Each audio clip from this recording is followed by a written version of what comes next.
done, please do it right now and get back on your seat ASAP. But before we get into this, and I tell you exactly who's going to be in our panel discussion, I've been told that if you don't bring Patel every couple of minutes on stage, you're going to get in big trouble safe. So with that being said, ladies and gentlemen, Patel and a very special guest on stage.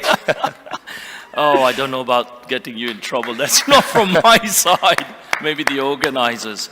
Okay, this wasn't on the agenda, but because of timing and the next speakers and the panels have not come there, they said, let's do something different, make it a little bit more livelier.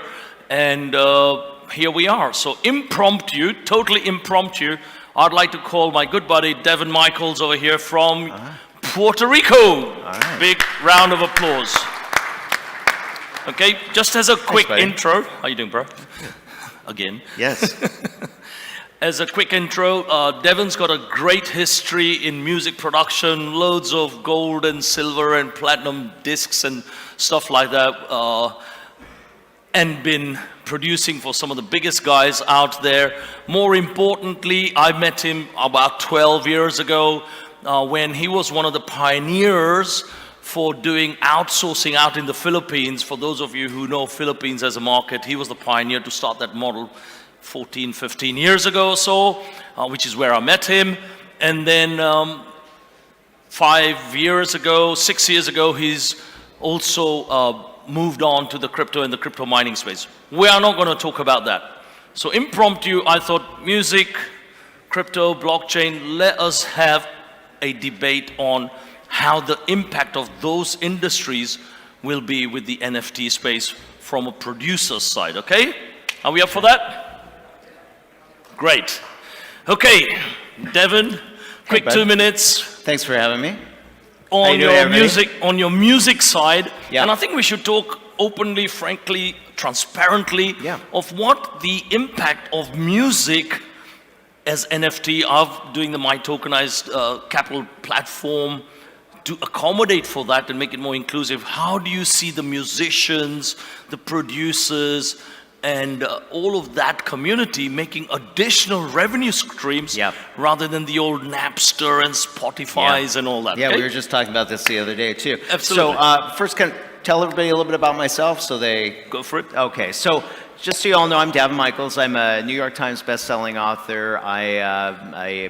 Lifetime entrepreneur of about 30 years. Up until recently, I had a company, like Ru was saying, with about 1,000 employees. And in February, I had a big exit, and I retired for about 2 days. And today, one of my companies, we buy power plants in the U.S., and we're doing crypto mining. We're going public in the next couple of weeks.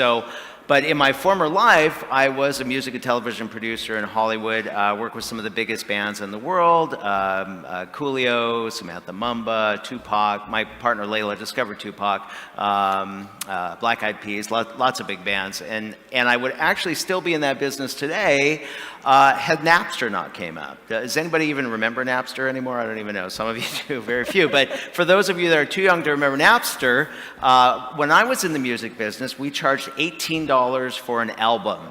Does anybody know what an album is? I'm just curious. Vinyls. A record? Vinyls. Does anybody know what a record is? Okay, 5 of you. So back in the day, we used vinyl. And you would sell a record for $18, which really created a lot of revenue because about half of that would go to distribution, the rest was on the table, the artist got very little money, and so us producers and record labels made a lot of money. It was great.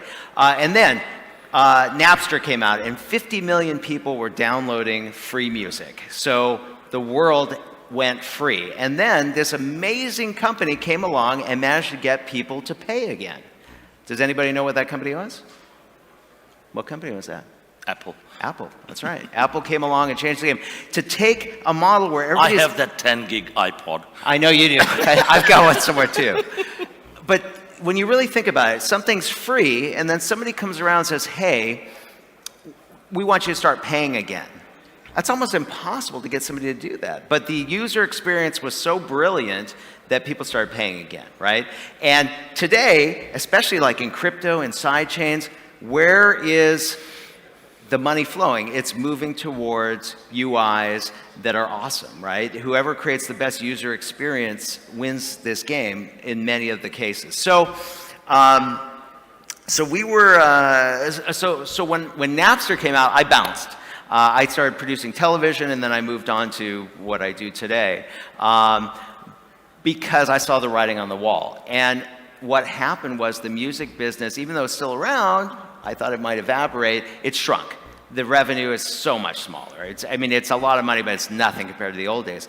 But to your point, NFTs are changing the game, right? It's a new income channel, and at least right now, it's a pretty big income channel. It's huge. Yeah, absolutely. So here's where I see the vision, okay? And part of the platform we've got from My Tokenized Capital, which we had an award for 5 months ago in Dubai. Yeah.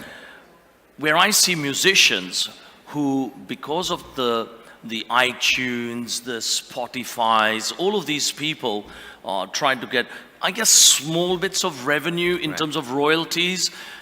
What's happening now, and we see lots of people like Kanye West trying to do this, is why don't musicians monetize themselves? So my mantra is, why aren't you the coin? Be the coin is our mantra, right? And where I see it is they've got Instagram and Facebook and blah, blah, blah, all these social media channels where they create their following, okay? So the vision we're building, and it's nearly finished, is I have photographs of me doing whatever as a musician. I have music, I have clips, I have YouTube channels, I have side gigs that I do cutting in the production house, all these things where the fan would pay money for some of these, when it's, as we talked about a few days ago, crazy fans who just do following and in the early days throwing even underpants on the stage, right? So these things can be created as memorabilia and all that, and gives them a bigger revenue stream. So do you think they would take up on this? Oh, for sure, and it's already starting. But I'll share an idea with you guys. So back in my day, in the old days, we would sell records to make money, okay? Today, we all have all-you-can-eat music, right? So you pay $10 a month, you have all the music you can eat. Would you all agree? That's how it works now, right? So what happens is artists are always thinking about the royalty. Like, that's going to make them rich, right? Which, that's for 99.999. That's a dead model. That's not going to happen, right? They're not going to have that kind of volume. And by the way, too, I'm an author. Authors always think, and now I'm going to kind of create some relations here, and I think your light bulbs will go off here. So I'm an author. Authors always think that their book sales is going to make them rich. Okay, I guess the highest selling book I had was my last. Not this one, but that's out right now, but the one before. My 10th book is out right now. But the one before became a New York Times bestseller. It had a lot of volume. But the book I made the most money on was a book I gave away for free. And I made tens of millions of dollars. Now, do you guys want to hear how that worked? One of you does. How about the rest of you? Yeah, you're out there, right? Okay. So, because I think this relates. I've done the same as we said. Yeah. This will loop it all together. So what happened was, this was my outsourcing company, the company I sold recently that had 1,000 employees.